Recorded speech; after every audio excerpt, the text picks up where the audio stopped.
براہ راست آپ کو لیے چلیں گے اسلام آباد میں وزیر اعظم عمران خان سہولت صحت کارڈ تقسیم کر رہے ہیں۔ بسم اللہ الرحمن الرحیم۔ ایاک نعبد و ایاک نستعین۔ آج سے 35 سال پہلے میں نے فیصلہ کیا شوکت خانم کینسر ہاسپٹل بنانے کا، اور وہ کیوں فیصلہ کیا کہ اپنے گھر میں کینسر کی تکلیف دیکھی اور پھر دیکھا کہ کینسر کا کتنا مہنگا علاج ہے، اور پھر یہ دیکھا کہ پاکستان میں کوئی اسپیشلائز کینسر ہاسپٹل بھی نہیں، اور یہ ریئلائز کیا کہ ایک عام آدمی اگر ہاسپٹل ہوتا بھی تو اس کے پاس کبھی اتنا پیسہ نہیں ہونا تھا کینسر کا مہنگا علاج کروانے کے لیے۔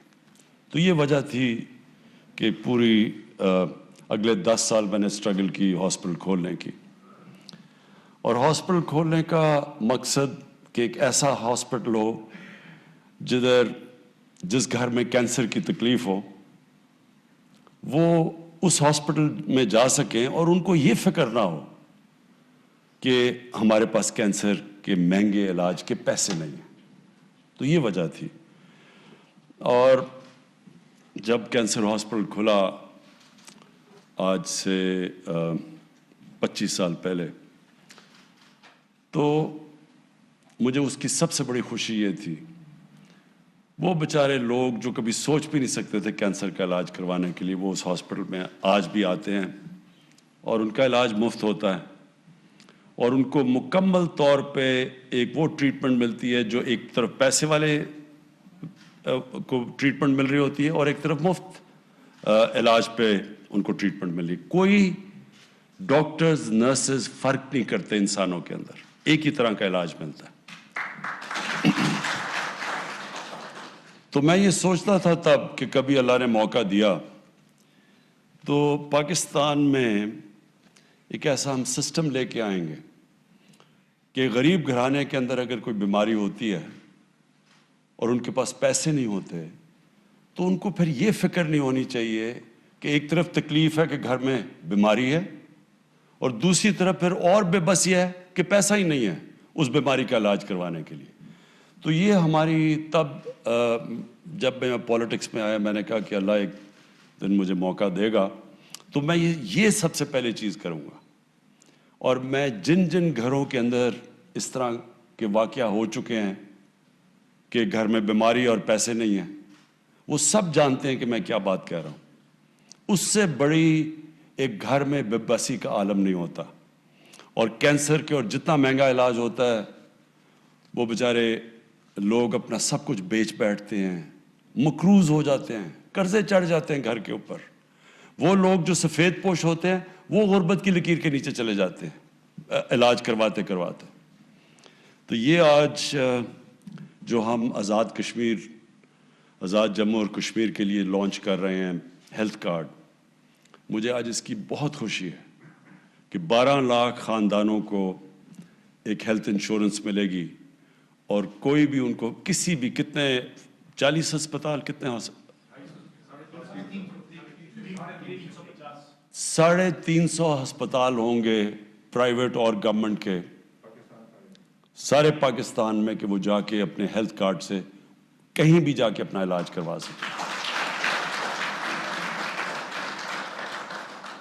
اور یہ بھی مجھے بڑی خوشی ہے، یہ سب سے پہلے پختونخوا میں ہم جب ہماری حکومت تھی پچھلے دور میں تو ادھر سے ہم نے شروع کیا، تب بھی بڑے لوگ کہتے تھے کہ یہ ہو نہیں سکتا، تو پختونخوا نے اب فیصلہ کیا ہے کہ سب مکمل طور پہ ہر پختونخوا کے شہری کو ہیلتھ کارڈ ملے گا، یعنی کہ ہر شہری کے پاس ہیلتھ انشورنس ہوگی۔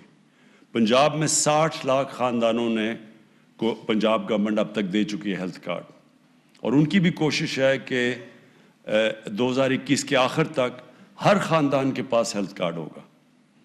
اور میں یہ آزاد کشمیر کا میں اس لیے خوش ہوں کہ دوسری طرف کشمیر میں لوگوں کو پتہ چلے گا جو آج کل بڑی مشکلوں میں ہیں، جن کے اوپر ایک فیشسٹ ایک وہ حکومت جو سب سے زیادہ ظالم حکومت ہے مسلمانوں کے لیے اور کشمیریوں کے لیے، ان کو ایک پیغام جائے گا کہ دیکھیں ہم اپنے لوگوں کو کیسے رکھتے ہیں، کہ کس طرح کی ہم سہولت دے رہے ہیں. اور یہ آپ کو حیرت ہوگی کہ وہ ملک جو بڑے امیر ملک ہیں، ڈیولپڈ نیشنز جن کو کہتے ہیں، وہاں بھی یونیورسل ہیلتھ کوریج نہیں ہے. جو آج ہم پاکستان کرنے جا رہے ہیں وہ ادھر ان ملکوں میں بھی نہیں ہے جن کی پر کیپٹا انکم ہمارے سے بہت زیادہ ہے. تو یہ ایک بڑا ایک جرأت مند فیصلہ تھا ہماری حکومت کا کہ اتنا بڑا قدم اٹھانے کو، کہ ایک طرف قرضے چڑھے ہوئے ہیں ملک کے اوپر اور ابھی ہمارے پاس وہ وسائل نہیں ہیں، لیکن اس کے باوجود ہم نے فیصلہ کیا کہ ہم سب سے پہلے جو بنیادی ضروریات ہیں ہمارے لوگوں کی وہ پوری کریں گے. اور جب میں مدینہ کی ریاست کی بات کرتا ہوں تو یہ ہم نے یہ کدھر سے لیا، یہ سوچ کدھر سے آئی؟ یہ نبی صلی اللہ علیہ وسلم سے سوچ آئی. جب انہوں نے مدینہ کی ریاست گئے تو وہاں بھی بہت برے حالات تھے، ان کے پاس اچھے وسائل، ان کے پاس وسائل نہیں تھے اس وقت، لیکن تب انہوں نے فیصلہ کیا کہ دنیا کی تاریخ کی پہلی فلاحی ریاست قائم کرنے کا. تو یہ لوگ کہتے ہیں کہ جی پہلے پیسے آئیں گے پھر فلاحی ریاست بنے گی. انہوں نے ثابت کیا کہ پہلے فلاحی ریاست بنتی ہے اور پھر پیسہ آتا ہے. یعنی کہ اللہ کی برکت آتی ہے جب آپ ایک دکھی انسانیت یا غریب لوگوں کی جب مدد کرتے ہیں، اوپر والا غریب کی دعا سنتا ہے اور پھر وہ خوشحالی لے کے آتا ہے. اور اگر آج آپ نے دیکھنی ہے خوشحالی، یعنی جو میں نے ساری دنیا میں پھرا ہوں، سب سے خوشحال جگہیں اسکینڈینیوین ملک ہیں. جو اسکینڈینیوین ریپبلک، یہ جو 3 ملک ہیں، ڈنمارک، سویڈن اور ناروے، آپ کو حیران ہوں گے دیکھ کے کہ وہاں کس طرح کی یعنی کیسی ایک فلاحی ریاست کام کرتی ہے. مکمل طور پہ ایک عام آدمی کی بنیادی ضروریات ریاست پوری کرتی ہے، اور وہاں اللہ کی برکت ہے. یعنی خوشحال وہ لوگ ہیں. وسائل پاکستان میں اور دنیا میں بہت زیادہ ہے ان سے، لیکن خوشحالی وہاں زیادہ ہے. اور میرا یہ مان ہے کہ اللہ جب دیکھتا ہے کہ ایک معاشرے کے اندر انصاف اور انسانیت ہوتی ہے تو اللہ کی برکت اس معاشرے پہ آتی ہے، وہ خوشحال ہوتے ہیں. اور انشاءاللہ ہماری یہی کوشش ہے کہ جب لوگ کہتے ہیں نا جی کہ میں پہلے کہتے جی ایشین ٹائیگر بنا دوں گا تو پتہ نہیں لاہور کو پیرس بنا دوں گا، ہماری کوشش ہے پاکستان کو فلاحی ریاست بنانے کا. اور جب فلاحی ریاست بنے گی ہم ادھر چلے جائیں گے جو ہمارے فاؤنڈنگ فادرز تھے، جو آبجیکٹیو ریزولوشن تھی پاکستان کی. وہ آج سے جب پاکستان بنا تھا آبجیکٹیو ریزولوشن میں لکھا تھا کہ پاکستان نے ایک اسلامی فلاحی ریاست بنی تھی. ہم اس سے دور چلے گئے، اور اب ہماری کوشش ہے کہ واپس جو ہمارا مقصد تھا اس ملک کو بنانے کا، اس مقصد کے اوپر واپس آئیں. اور آج یہ بہت بڑا قدم ہم نے اٹھایا اس طرف. بہت بہت شکریہ. اسلام آباد میں وزیر اعظم عمران خان سہولت صحت کارڈ تقسیم کی تقریب سے خطاب کر رہے تھے. تقریب میں انہوں نے کارڈز بھی تقسیم کیے اور ان کارڈز کے حوالے سے وہ ڈیٹیلز بھی بتا رہے تھے کہ اس کارڈ سے 350 اسپتالوں میں لوگ کہیں بھی علاج کرا سکتے ہیں. پنجاب میں بھی ہم ہیلتھ کارڈ دے چکے ہیں. ترقی یافتہ ممالک میں بھی فل ہیلتھ کوریج کہیں نہیں دی جاتی. یہ بڑا اور جرأت مندانہ فیصلہ تھا.